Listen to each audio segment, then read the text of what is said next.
On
vit la mi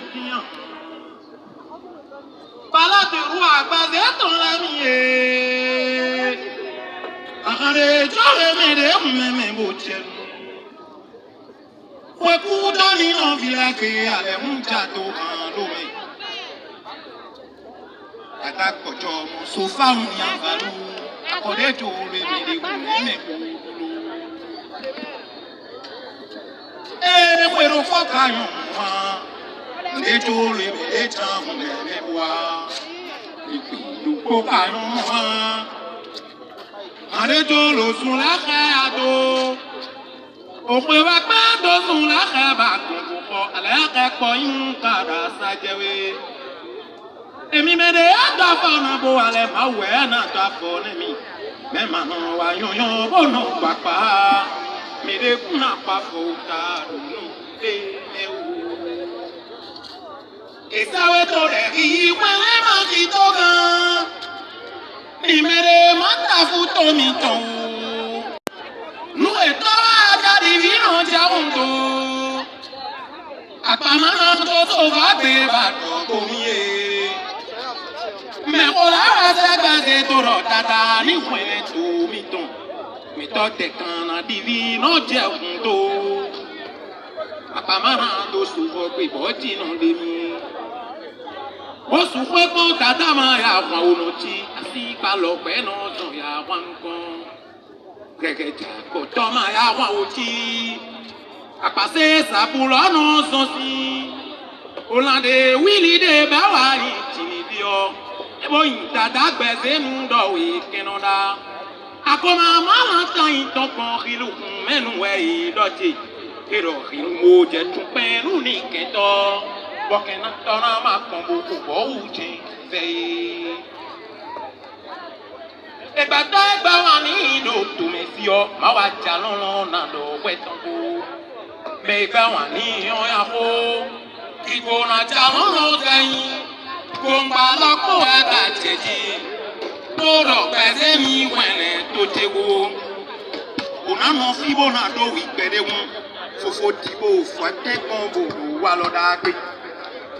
Unano fibona do we Kojoko e petano wedo. Unugora ta de cano con ya konewe da che dogo nimo. Afawe de akoli amozo khevili na mani sigwe. Nwa bokun wali akakono tama. Akofi eji opo indo zero pan. Halano dama. Akofi eji osun le do zero pan. Alado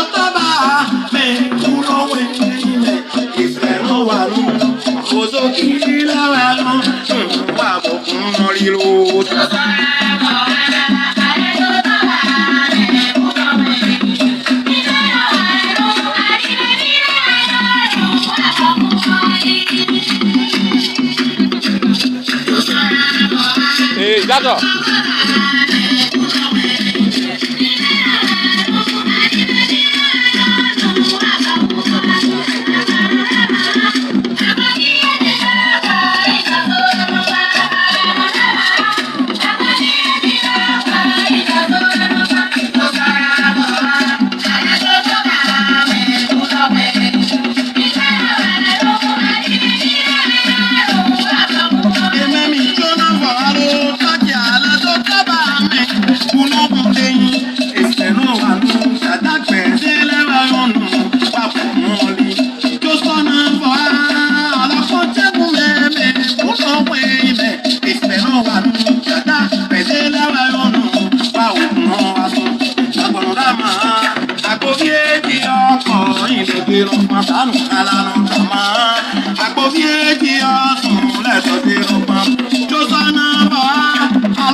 Merci beaucoup.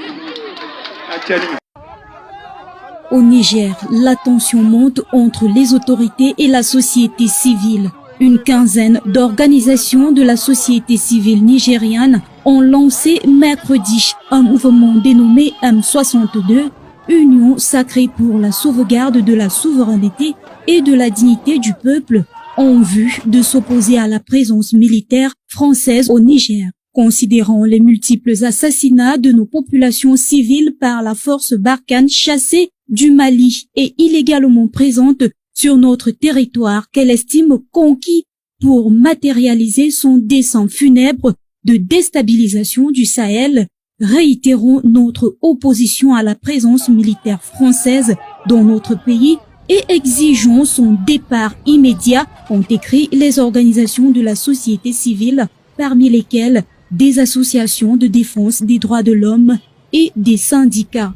Lançons la semaine de la dignité à compter de ce jeudi mercredi 3 août, marquant le 62e anniversaire de la date de la proclamation de l'indépendance du Niger et engageons à cet effet tous les citoyens à se constituer en comité citoyen pour la dignité dans les quartiers, les villages et les communes en organisant des initiatives de sensibilisation, ont ajouté les organisations de la société civile. Elles ont dans la même veine appelé une journée de protestation à travers l'organisation d'une marche pacifique suivie de meetings le mercredi 17 août 2022 à partir de 9h sur l'ensemble du territoire national, notamment dans tous les chefs-lieux de communes, de départements et de régions. La création du M62 intervient dans un contexte de redéploiement de Barkhane au Niger après la décision des forces françaises et européennes de quitter le Mali suite au désaccord avec les autorités de transition maliennes. Depuis plusieurs semaines, des convois de Barkhane arrivent au Niger. Ces derniers jours, des véhicules et camions de ces convois ont été impliqués dans des accidents de la route qui ont fait au moins 4 morts et plusieurs blessés. Mardi, le nouveau commandant de Barkhane, général Bruno Baradz, a été reçu en audience par le président Mohamed Bazoum. Dans un entretien à la presse, il a indiqué que 6000 conteneurs de Barkhane attendent encore être acheminés du Mali vers le Niger.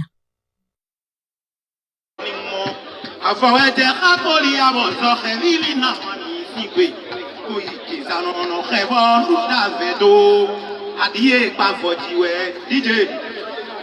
Ayé àbọ̀ ní kí sọ́kàbọ̀ kàtàkàrà mọ̀nù sígbè.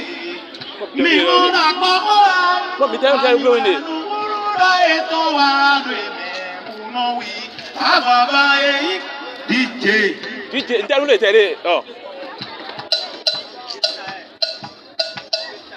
Ayé àbọ̀ ọjà kákọ́lé àbọ̀ sọ́kẹ́bí nínú mọ̀nù sígbò.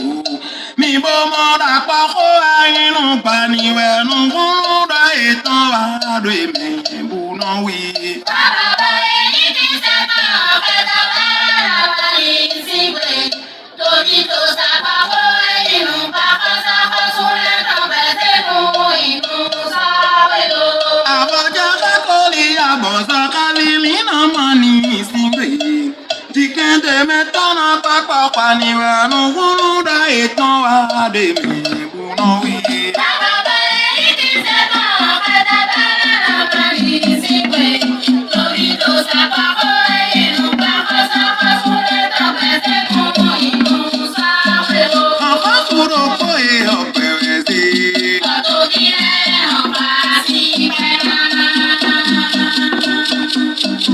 Òtòkù dàda ẹ̀ ọ̀pẹ̀rẹ̀ sí i.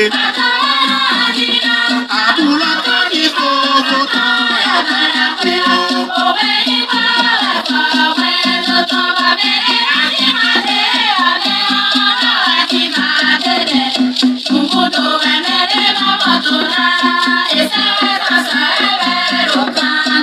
Ìrora lówó ní ọ̀bọ̀sù pé kọ́nà fáwọn akẹ́mẹ̀.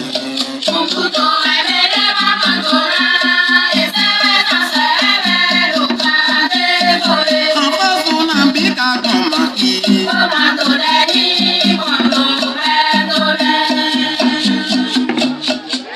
Ìwà ẹ̀ náà bí kàkàn pẹ̀ sí. Ọba tó dá ní ìyànjú.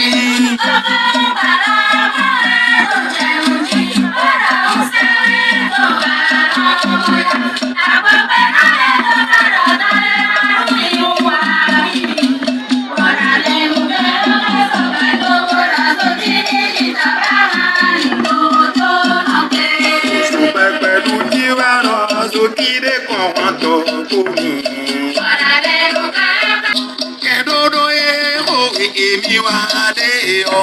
Ònù ẹ̀ máa ń kọ́ ó tẹ̀ máa ń jòdò. Àkọ́kọ́ olùsù pẹ́lẹ́ olù hàn lè bọ̀. Dàmẹ́nà lọ́kàn lẹ́ olù hàn lè bọ̀. Kẹ̀dọ́dọ́ yẹ kó èmi wá dé ọ. Ònù ẹ̀ máa ń kọ́ ó tẹ̀ máa ń jòdò. Èmẹ̀dẹ́bẹ̀ tẹ̀gùn mẹ́ ní sùnmọ́ kú ọ. Èmẹ̀ ọ̀nà nílò pẹ̀sẹ̀ rẹ̀ ló kú. Yàn ní ọ̀pátọ́ mẹ́ta sọ́yà. Èmẹ̀dẹ́bẹ̀ tọ̀ bá hàn ní sùnmọ́ kú ọ. Èmẹ̀ ọ̀nà nílò lọ́ máa kú sókè wẹ̀ ló kú. Yàn ní ọ̀pátọ́ mẹ́ta sọ́yà. Èmẹ̀dẹ́bẹ̀ tó ń bò ní sùnmọ́ kú ọ. Èmẹ̀ ọ̀nà nílò oyin wẹ̀ ló kú. Ní àlìkọ́ pàtẹ́ mẹ́ta sọ́yà. Òhàn sínú dá pẹ́lẹ́ òdùn àlè bẹ̀ bọ̀. Dàmẹ́nà lọ́pọ̀lẹ́ òdùn àlè bọ̀. Kẹ̀dọ́dọ́ ẹ̀ òwe èmi wá dé ọ. Mọ̀ ẹ́ máa ń bọ̀ ó ti máa ń jòdò. Tó sọnù bọ̀ alẹ́ tó tọ́ bá mi kúnà wẹ̀yìn mẹ́. Mi fẹ́ nu wà àdìmẹ́ fílẹ̀ wẹ̀yìn kúnà wà wálé. Tó sọnù bọ̀ alọ́kọ̀ọ́gọ́ta mi kúnà wẹ̀yìn sí. Ìfẹ́ nu wà nù àdìmẹ́ fílẹ̀ wẹ̀yìn wà bọ̀kún wálé. Àdàkọ̀nà dàmà àpò fíyèjì ọ̀pọ̀ ìlọsẹ̀rọ̀ pọ̀n. Alánú dàmà àpò fíyèjì ọ̀sùn lẹ́dọ̀sẹ̀rọ̀ pọ̀n. Tó sọnù bọ̀ àtọ́jì alẹ́ tó tọ́ bá mi kúrò wẹ̀yìn mẹ́. Ìfẹ́ nu wà nù òsòkì lẹ́wẹ̀ nù wà bọ̀kún ríro.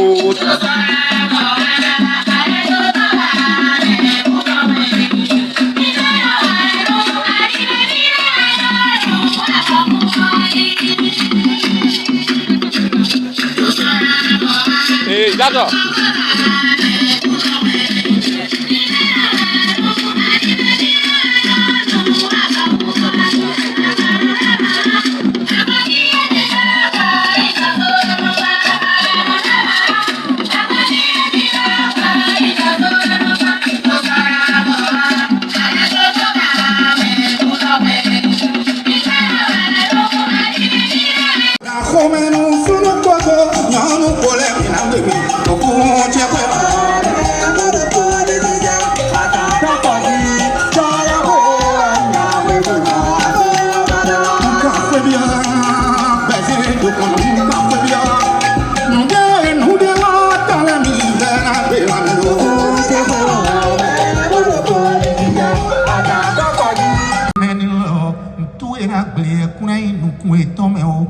Yema bana mo yonton ina kosi fi bena yondo kudo eton la pokola diehe badami o ma dokun bezira foto no va e mena liwe yebi na diege we e mena no le atu e do nu chero fodo e munu e kado e mena le atu e ma o lo gede ma no kwete sai no po birima bodo nu e to le ina diege